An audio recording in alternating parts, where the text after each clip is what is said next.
Hi guys, it's Sarah from the Lonely Rose 9314, and surprisingly today I actually finished Hex Hall by Rachel Hawkins, and it only took me 2 days to get through this book. It was surprisingly, it's really short, 323 pages, but I've been lagging on my reading lately, and this is the first book I've read in 2 days, minus The Darkest Minds. It had me intrigued, although I am only giving it a 7 out of 10 stars, and if you stay for the non-spoiler section, I'll tell you why. But as for the spoiler section, not non-spoiler, as for the non-spoiler section, Hex Hall by Rachel Hawkins is about Sophie. Sophia, her mom calls her, but she prefers Sophie. And one night at prom, she decides that she's going to use her magic for good, but it turns out going horribly wrong, and she's sent to Hex Hall, or Hecate Hall, as some say it, but Hex Hall is the kind of gist of it. Kind of like shortened version, since Hecate Hall is apparently a mouthful to some. And she learns that, since she spent 16 years of her life surrounded by humans, she doesn't really know how to use her powers. But she learns secret that there might be something darker at Hex Hall going on than what she originally thought. And this book, so far, like I said, got 7 out of 10 stars. There was nothing really wrong with it. I guess it was just, it didn't intrigue me as much as I thought it would. Maybe Demon Glass, the second book, will, if I read it. But mostly, it's a good starter book. As I like to say, it's piling onto the plot of the second, so the second book will be better. But at the same time, it wasn't action-packed. There was parts of it that lagged for me, and it seemed to be very slow. But not the kind of slow that made me go, okay guys, pick up the pace a little bit more. But more like the, okay, yeah, I get it. I get that you're trying to explain this and world building. And there is a lot of surprising things in this book. So 7 out of 10 stars for Hex Hall. So if you haven't read Hex Hall yet, and you really want to, I would suggest you pick up the book and read it for yourself. And I will see you guys after you read it. But if you have already read Hex Hall and you want to stay for my spoiler section, then by all means, please do. Okay, lifting the book up again. Okay, spoiler sections for all the people that are still here. Okay, Hex Hall by Rachel Hawkins was easily a 7 out of 10 for me. I had a lot of fun reading it. The character building. I mean, there are kind of like 5 or 6 people that really stood out to me. So let's get started on characters first. First up, we have, how do you say her name? I'll just say the headmistress. We have the mistress of Hex Hall. Well, she was a very fun character for me to read about. I didn't particularly enjoy reading all her parts. The history behind it, I was just like, okay, I just read a historical fiction novel, and I'm getting more historical things about witches and whatnot in this book, even though it's a historical fiction type deal about it. But I didn't like how she didn't listen to Sophie, that her roommate wasn't the killer. She wasn't doing these horrible things. But, that happens. And then we got Vander. I want to say her name is Vander. I thought, at first, she has a presence like she's a bitch. But she did teach Sophie some useful things about self-defense, and it really did prove to help her later on in the book when it came to Archer. We'll discuss Archer here in a minute, but For that one, she was very good at being, the bitchy character. I liked her somewhat. Okay, now we're getting into the more developed characters. I'm sorry if I left anyone out. There are a lot of small characters in this book that I didn't really particularly care for. They could have not been in the story and I wouldn't have really cared. Like the one guy she yelled bad dog to. I didn't really care for him that much, nor did I care for any of the shapeshifters. But that's because we didn't really get to experience a lot of the shapeshifters nor the fairies in this book. She would talk about them, but she would never really interact with them. She interacted with them maybe 2 or 3 scenes out of the book, so I didn't really feel a connection towards them. I didn't really want to read about them that much, so that was fine by me. So I'm sorry if you felt fond about them. I just didn't really feel for them, Okay, so next character, we're gonna go with Chasten. She was the first one to get killed off in this book. I think she was killed off. No, she wasn't killed off. She was she got hurt and other stuff. And Chasten for me was a really annoying character. She just reminds me of this bitch that keeps on is just like the head bitch's sidekick who keeps on trying to annoy you, but she doesn't really. She's more annoying than, she's more annoying than really mean or rude and getting to you. She's more like just a fly on your skin that you just want to flick off. Now, as for Anna, the second, which in this book of the Trinity, she did piss me off a little bit when she stole Jenna's bloodstone. Mostly because, hey, I know you think she hurt Chasten, but you're pretty much doing another thing. And I know she hurt Holly. Holly is kind of like a background character in this for me. So her death was important, but it was more like a prequel of what happened. So that was that.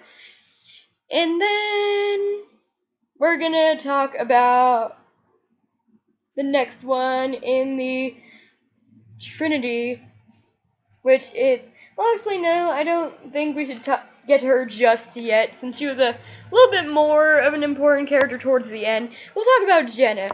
Jenna is another LGBT character that I didn't know was in this book. It wasn't very heavy on the LGBT subject matter. We all know that Jenna is a lesbian because she says, well, I wouldn't know, I don't like boys, I lean more towards girls. And that's fine with me. It's always nice to have a good LGBT character in a novel. I'm reading more LGBT characters lately, and I just love it. And then I really felt bad for Jenna throughout all this book because all of them just saw her as a monster because she's the only vampire there besides one teacher. And that kind of makes you an outcast, being the only species there. But, Sophie is also an outcast. We'll get to that later when we discuss Sophie. But as for other characters, we have Ebony, Eldony, kind of like Elodie. Was it Elodie? Is it Elodie? It's Melody without the M, so it's Elodie. So next we have Elodie, and for me, I kind of started off fucking hating her. I didn't really like her. I just thought she was a complete bitch to Sophie for no reason whatsoever. But she did have a lot of character development when the story progressed and her friends started getting hurt and leaving her. She had a lot of that. I almost forgot about Archer, but let's talk about Elodie first, because I feel Archer was a little bit more of an important character than she was. And of course, Elodie dies at the end of this book, and it's really sad. It was a really sad moment because no matter how much of a bitch she was, her and Sophie were becoming slow friends. Slow on the friend track, and that really hurts when a protagonist feels close to someone and they just die. Kind of like spoilers for The Darkest Minds. If you haven't read The Darkest Minds, mute it. I'll put the book down whenever I'm done talking about The Darkest Minds. Whenever Chubbs gets shot and we think he's dead, that's what reminds me of this. So that's kind of sad when that happens. Okay, putting book down for non-spoilers. Okay, I'm done with that one. And, you know, I feel bad for Eleni, but she's a ghost now, so maybe that will continue in Hexall, and we'll see more Eleni in that book as a ghost. Okay, let's get back to other people. I forgot about Cal. I totally forgot about Cal. I know he plays a much more important role in the next 2 books, but as you may know, Cal, I don't know what Cal is so far, but I feel like Cal is going to be a major character in the next 2 novels. We'll see. I do like that he has powers of healing, and he tries so hard. And he is really nice. I like the little interaction between him and Sophie. Okay, so next, let's talk about Archer. Something that surprised me about Archer, he's really sarcastic and humorous, and him and Sophie, I think he played off each other, and it's a good relationship. But then we find out, mid-make-out session with him and Sophie, that Archer is a part of the Eye, which is a coven who kills witches and any other paranormal creatures. We find out that they're not really that evil towards the end. They're just killing her grandmother because reasons, which I'm going to explain here in a minute. But when Archer actually didn't kill Sophie when he had the chance, I was wondering why he didn't. Because he knows what she technically is, I believe, but he doesn't kill her. So, yay for that. But Archer, I thought he was a fun character to read. He was definitely most of the humor through this book. Like, Sophie is humorous, but I think Archer was just, piling on to the sarcastic. They're playing off each other's sarcasticness, and I really like it whenever that they have character dynamic like that, because it's interesting. It's not really anything else but interesting, but we'll see in the next 2 books if Archer comes back. Okay, next we have the next 2 important characters, but we'll go with Alice first. Alice, we think, is a ghost at first. She's Sophie's great-grandmother, but it turns out, as some of you may know, that she is technically a demon that got summoned by Ebony and her friends. Ebony and her friends who killed Holly. Let's start off by saying that. That was a revelation that I didn't see coming. I thought they killed her, but I didn't know why they did it. So they summoned, I had a feeling the demon they summoned was Sophie's grandmother, Alice. So at first, I knew there was something off about her. I always have that feeling, like, this character is really too nice. There must be something evil about them. So she turns out to be a demon. She is the one who kills Eleni. So we have that. Her teaching Sophie was really nice. Her giving Sophie the demon glass. Not the demon glass. The bloodstone that was filled with demon's blood is what's really screwed her, because Jenna knew. Jenna was all like, okay, that's not vampire. That's not something to help you stay awake. That is demon's blood. So Sophie, noticing that Eleni went into the woods to meet up with Alice, who gave her the necklace in the first place, rushes out to the woods to save Eleni, even though it was too late for her. So that was that. And next step, we have the main character, Sophie. So as for Sophie, I found her a delightful character. She's what's mostly kept me so intrigued with this book, even though it was a 7 out of 10 stars. It had a good plotline, a good premise. It just, with the first book in the series, it lags a little bit. It's not as good as the other books. But sometimes the first book in the series is the best book. And with Sophie, she's very sarcastic. She could be rude at times. I did find her a delightful character. You could see her little human traits that she Hastiel there. She's half demon, half human. So, well, actually, she's 3/4 human, and she's only a quarter demon, but the quarter demon is what gave her her powers in the first place.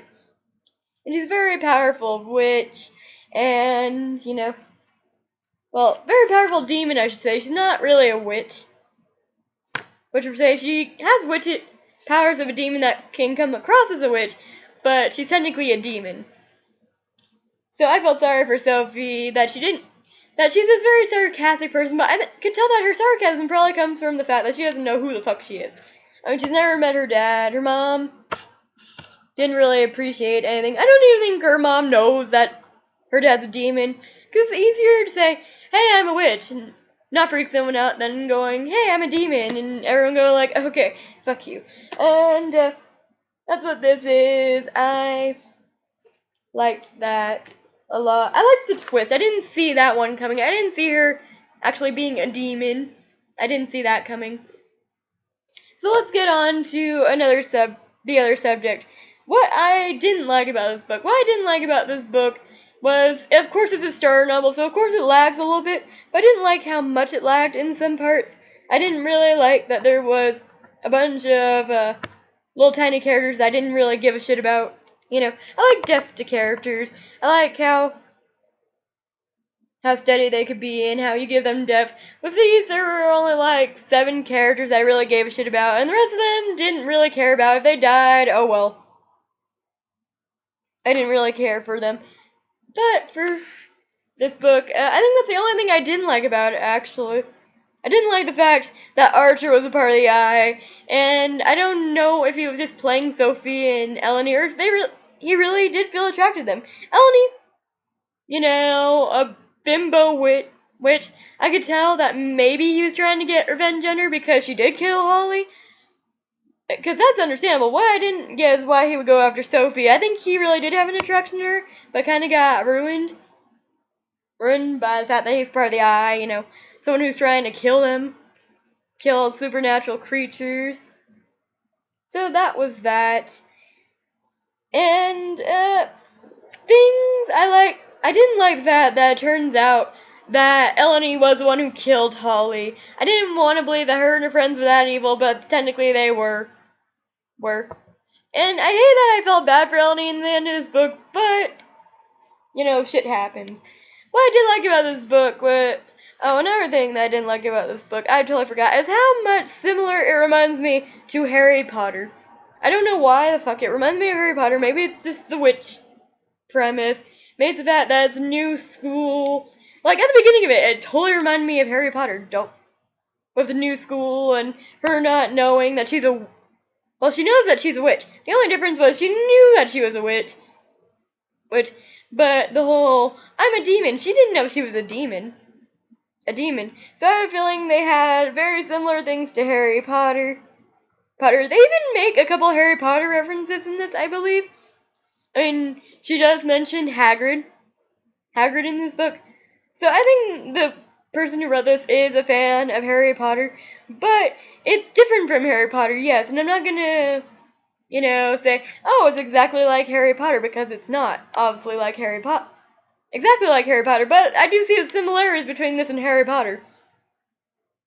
So if you're a fan of Harry Potter, I would pick this book up. Okay, next, things I did like about this book. I liked the characters I did give a shit about, They're very nice. I liked Sophie's sarcasm, and I liked the running joke between her and Archer, the bad dog joke from the first day.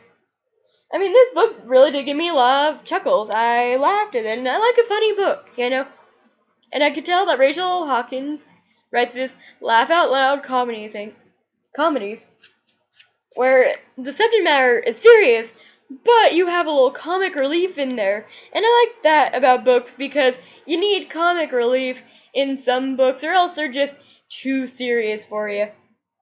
So I liked how it wasn't that serious, but at the same time it was. So I liked that about the book. And last question, would I like to see this as a movie? Maybe not a movie, but maybe it would be a cool TV series. So that's something we could look forward to. Okay, so that was it, guys. Thanks for watching my Hex Hall book review. If I have this up a couple days late, I would like to state that I did get this done Tuesday, September 1st, but since my Wi-Fi is acting kind of flaky, it might not be posted until tomorrow, September 2nd or September 3rd. So September 1st, finished my first book of the month, so 4 more books to go and I'll meet my quota for September. I'm so excited. Hopefully I could get through as many books. But next step, I forgot to grab the book. But imagine the book floating here. Next book I'll have on my to-read list is The Confessions of a Murder Suspect by James Patterson.